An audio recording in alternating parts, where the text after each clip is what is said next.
you're really creating the persona that is you, and you control that. That's what's so cool about the internet is you control that outcome. And sure, does it have 50 closings like maybe one of your, other people in your market center team might have? Maybe not. But if you start to build those profiles out and you start to ask for the reviews and all the things I know our media team does, well, now you've just painted that image. So as you start to put your lines in the water and start to date or prospect, people have an idea of who you are.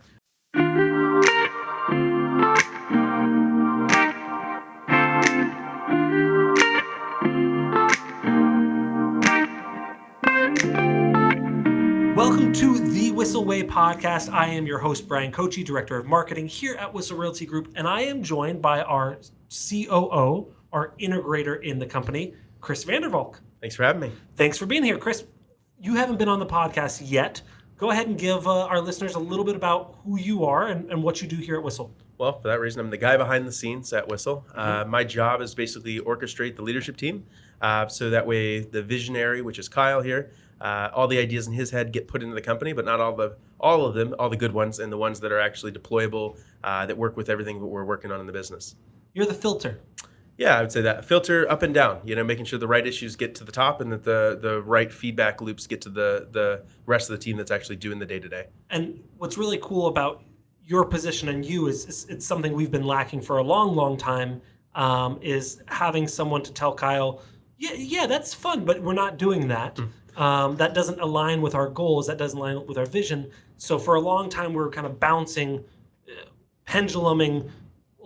Even still, we have that with him because he thinks so fast and things change so quickly. But Chris's job is to help kind of right the ship and get a smooth sailing. Because a lot of the ideas are really good. Actually, I would say probably use this quarter as an example, we're rolling out one or two things right now that were probably Kyle ideas a year and a half ago, even as extreme as that sounds. But the reality is no matter how good the idea is or how bad it is, if everyone that you have in your organization can't rally around it and get it done because other limitations that are really real and they either over capacity or just the right not amount of resources, whatever it is, the idea can still be really good and not be deployed yet. And that's kind of an ongoing nuance. So it's really hitting the pause button on some things that are good and prioritizing them so that they actually get done at a high level versus just get done, which I think historically, we both know that. It's a lot of things just get done to be done. And then we're all like, oh, that could have been a lot better. Yep. So I don't want to talk about this whole episode on that. Today, I want to talk about getting better at sales and relating that to something that we are all in some way familiar with, which is dating. Yep.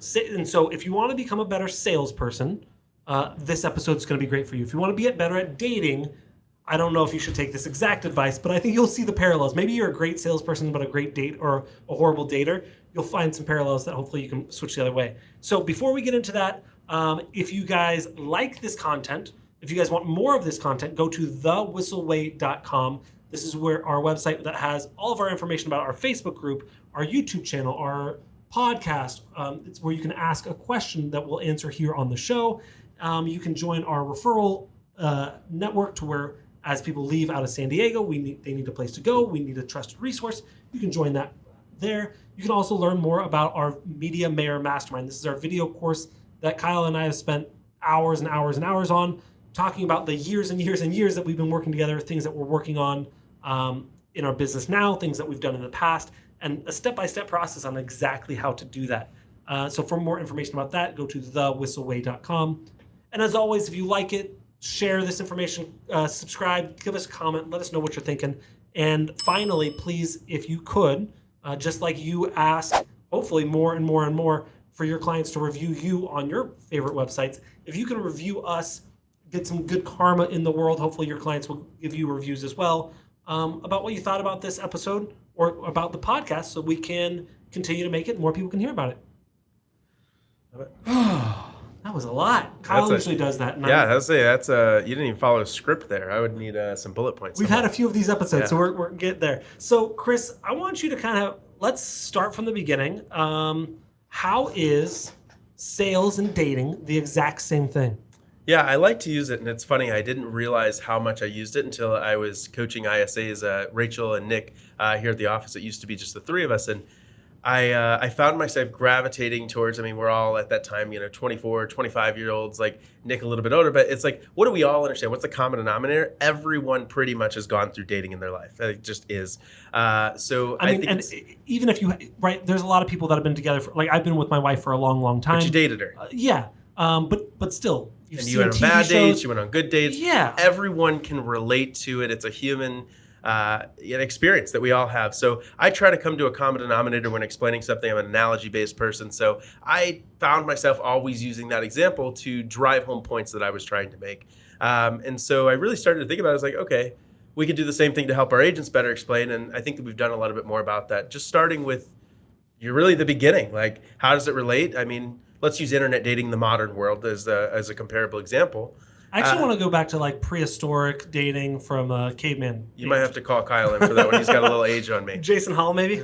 But from, anyone that's done internet dating and done that, the first thing you do is you set up your profile. You what am I going to say about myself? What's my bio? What pictures do I want them to see? Really, you're selling whoever sees to swipe who you are. And you could make that a catfish profile. It's not you. Or you could make it the best version of what you want people to reflect you as. And I think most people do that, obviously.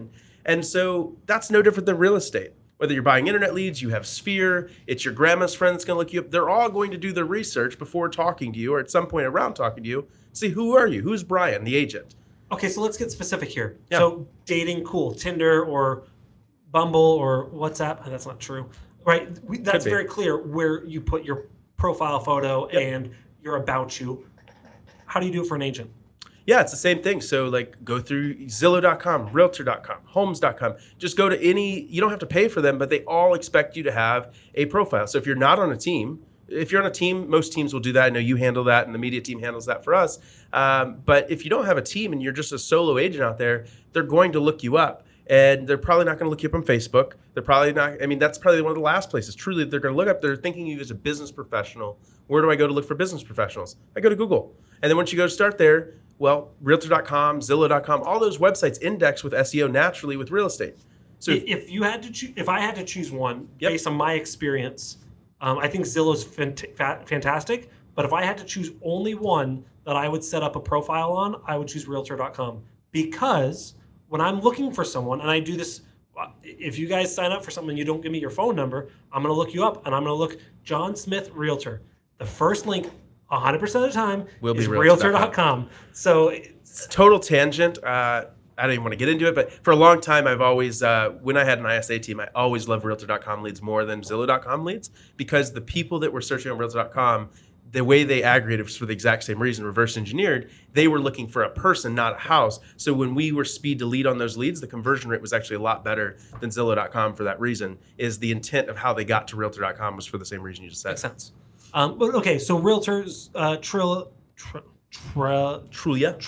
which is Zillow. I think those two will syndicate. But I would not just do one. Me personally, I would do correct, of course, because it's all presence, right? If you have one picture where you're with friends and every other picture on dating you're alone, and the person's probably going to say, oh, this person probably doesn't have a lot of group activities. They're probably not super social. In the same way, if you have one profile and that's the limited data they see, and maybe he's a smaller time agent or she's a small time agent. So you're really creating the persona that is you, and you control that. That's what's so cool about the internet is you control that outcome. And sure, does it have 50 closings like maybe one of your, other people in your market center team might have? Maybe not. But if you start to build those profiles out and you start to ask for the reviews and all the things I know our media team does, well, now you've just painted that image. So as you start to put your lines in the water and start to date or prospect, people have an idea of who you are.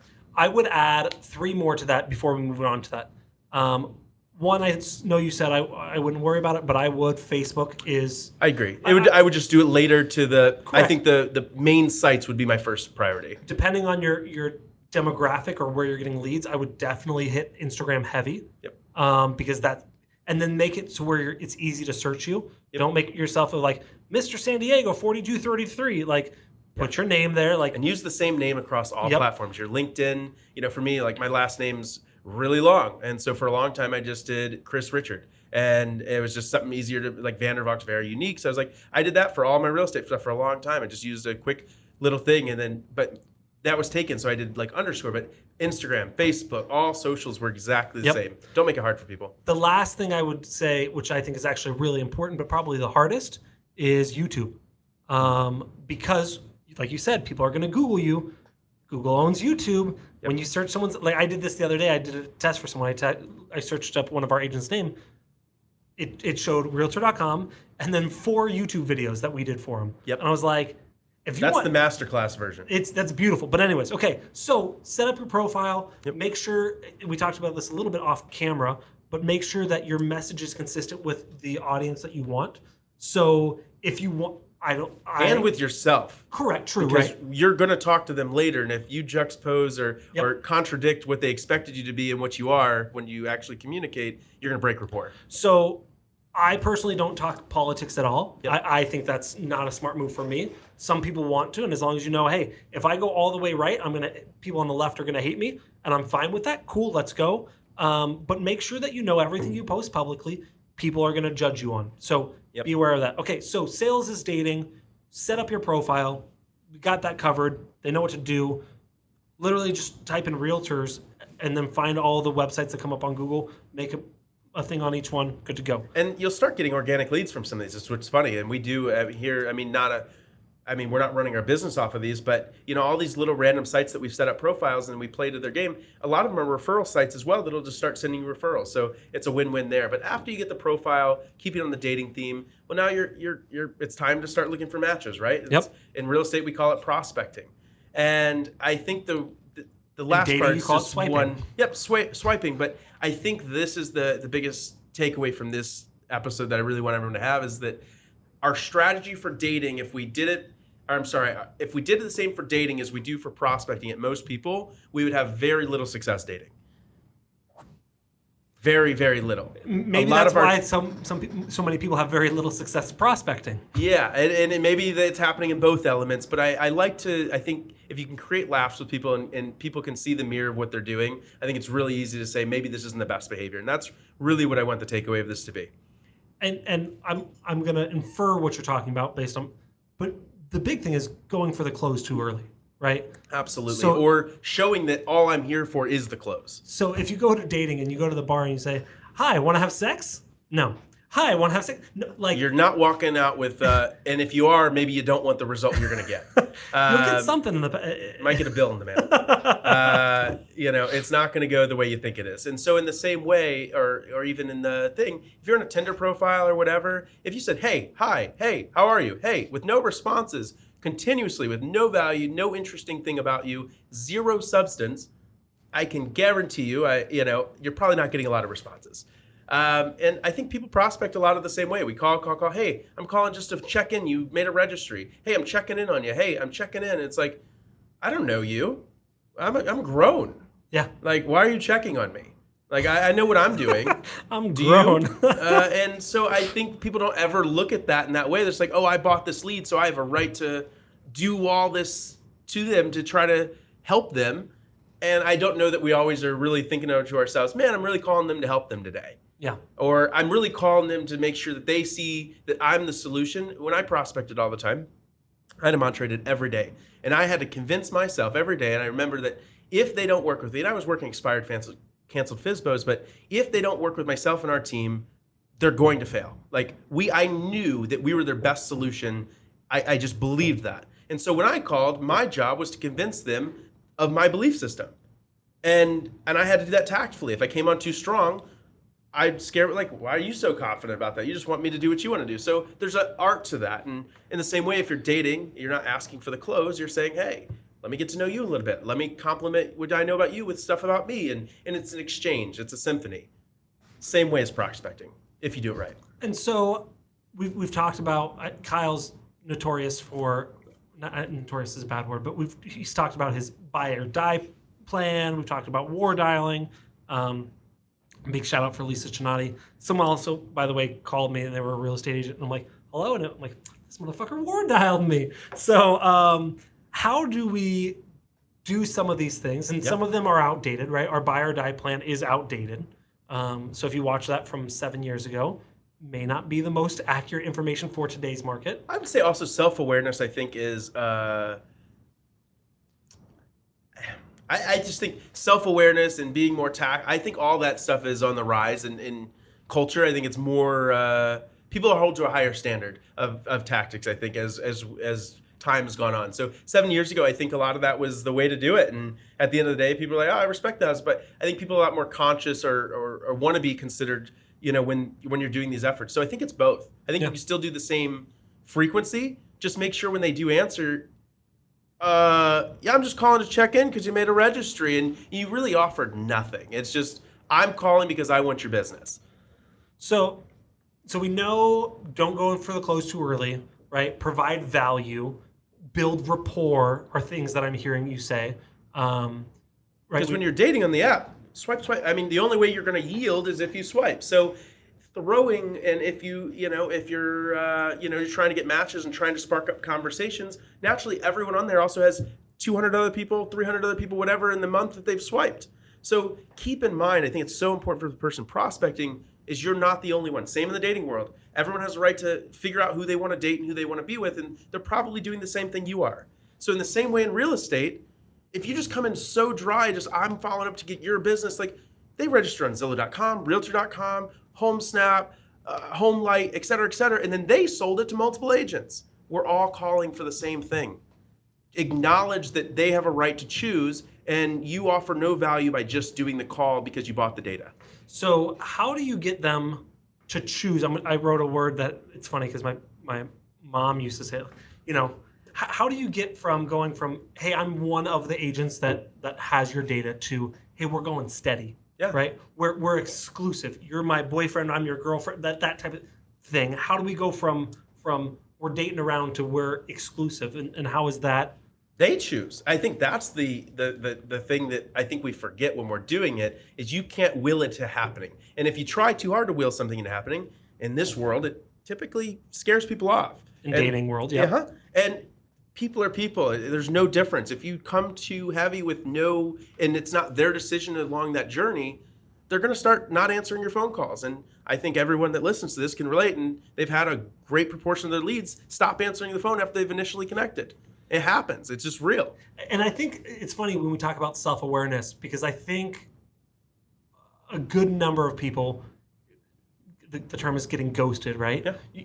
You've been talking with to ghosted campaigns. Right. You've been talking, and then they don't talk to you anymore. I think a lot of times we give, in the dating world, we can say, okay, I might have done something here. Mm-hmm. But in the real estate world, we usually say things like, that's a shitty lead. These leads suck. Yep. Or what's the phrase? Buyers are liars. Yep. And like, it's funny that it gives you the out, though. It's an easy win. You get the win. Yes. Except it's not my fault. Except you get the loss because you don't work with them. So it's funny how I think, and Tom, correct me if I'm wrong, if someone ghosts you, let's use you as our test subject, do you feel any times you're like, oh yeah, I probably could have done something better? Okay, well Tom's like, I've always done something perfect. So okay, that's fair. I think Tom's self-aware on, or not, I don't know where that is. But I think for having some self-awareness and instead of saying these leads suck, Facebook leads suck, they sold this lead to too many people, whatever the excuse is how can I be better will enable you to date or work with people more effectively. Yeah, I mean, think it's the difference to me. I laugh. My fiance, is 5 years younger than me, and so her friends are at a different point in life than I am right now. So it's fun when they're over and they'll be talking about this stuff. I'm like, oh wow, I remember this. And then they'll show their inbox on like Instagram, and it's like, hey, hi, hello, how are you? Hey, you got a minute? And it's like just this perpetual, and it's like clearly it's not working, but they're just keep on, and it'll be like 10, 15, 20 long.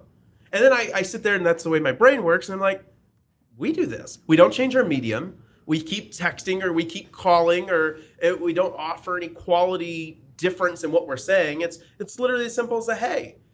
And it's, if you thought about it, and I've talked about it, it's like, what if they, and you'll see people, they respond, and it's like, it's something witty. It's something that shows, hey, I have personality. This is who I am.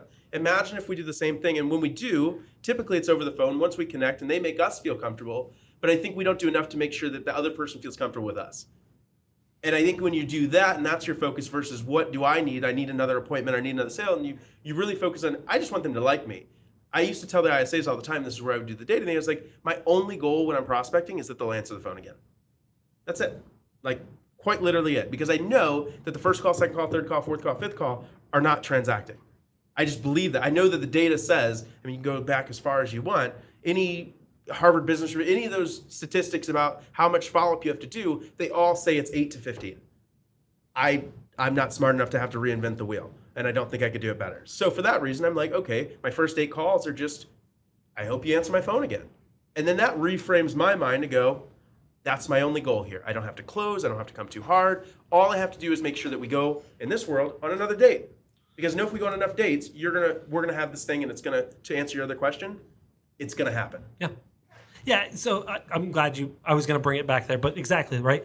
When you're dating, this could be whatever, but... It all depends on what the intended outcome is. Yeah. For both parties. Let's talk about if the intended outcome is marriage, the goal is to get another date. The goal is to spend more time. The goal is to build a deeper relationship. Which, let's be real, everyone at some part of their being wants that. We all want... So that's the example I'm using. Yes. This isn't a course on how to get laid. Sorry, it's... not the course.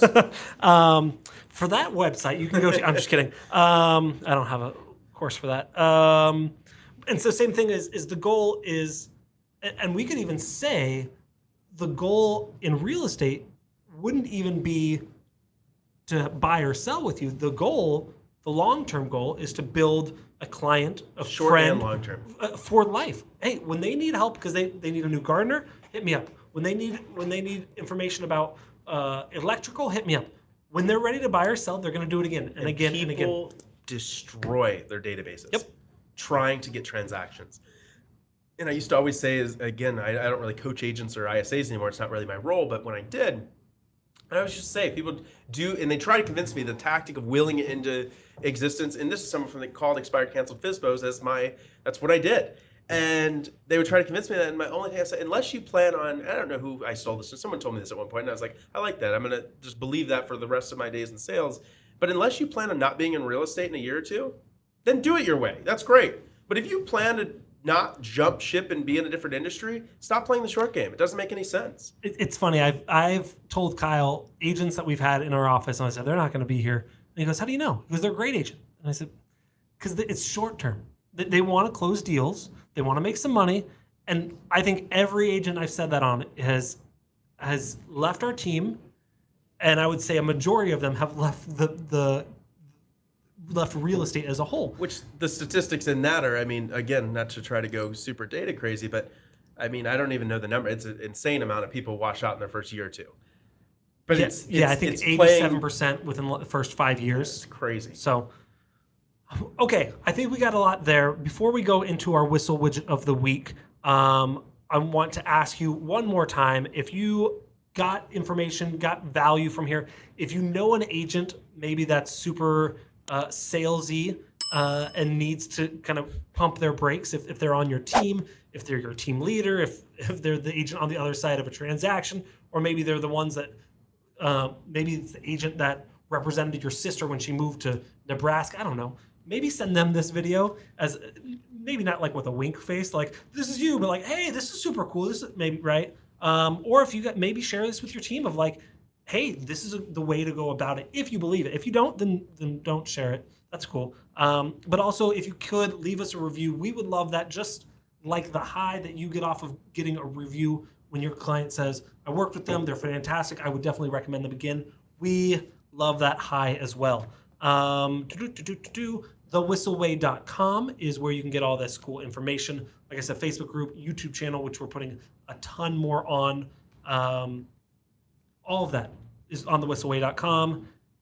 And let's get into our Whissel widget of the week. This is something that we use in our lives that saves us time, makes us money, or just helps us have some more fun. Chris, what is your Whissel widget of the week? I'm gonna go with Motion app. I just started using it.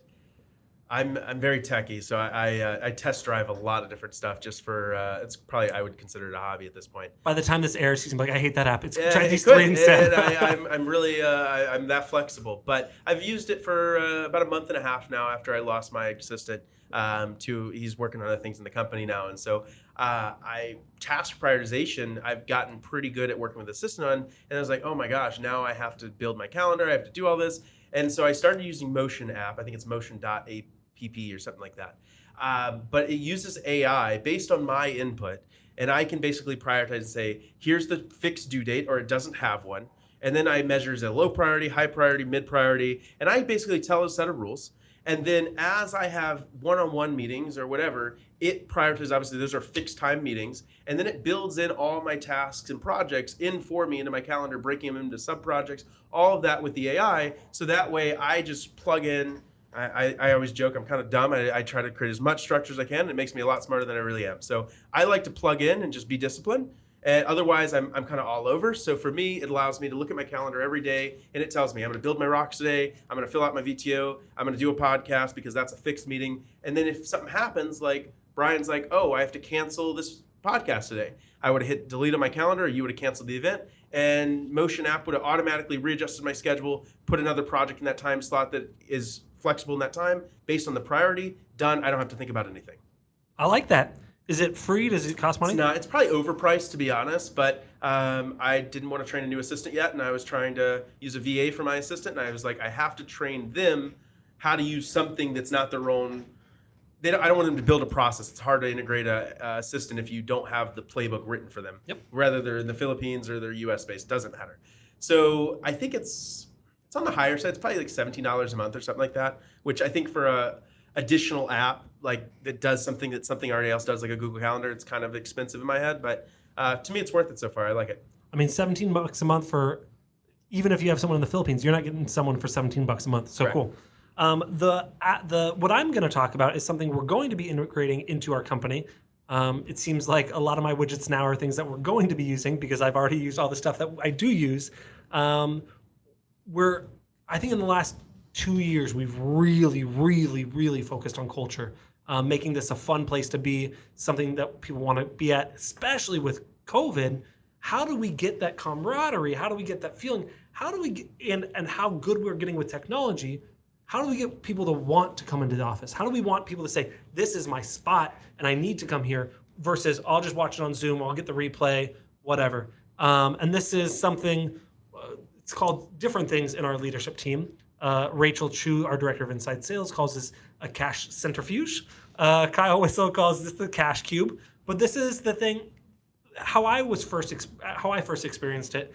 You would have in elementary school, you'd have to sell things. Was right? Everyone in junior high's prom had this? So, yeah, I was wondering. It wasn't in prom, but junior high dance. We had to like sell things from a magazine, and if you sold, whoever sold the most got to go in this cash cube, and you stood it, and it's kind of like a decently large phone booth that had a fan that spun money around. Yep. And as much money as you grabbed and however much time, you got to keep that money. And I don't know a single person that's ever done it, but that was always like, that's the thing. Yeah, I don't think I ever got in, but I always looked at it, was like, they don't look like they're having a lot of success. So I'm gonna, the kids weren't doing well. So I was like, I think sit out. Man, I so want to do that. So we bought one on Amazon. They're like $350 or something like that. We bought one. We do team contests every month. And so stay tuned we'll probably put it on our Facebook and on our Instagram page, whatever. In our group, probably use all our stuff, thewhisselway.com. You'll see it somewhere. But yeah, that's mine. It's our cash centrifuge. Yeah. So if you go to Amazon, go to Cash Cube or something like that, and you'll find one. So yeah, thank you guys so much for watching. My name is Bryan Koci. Thanks for having me. All right. See you guys. Wait.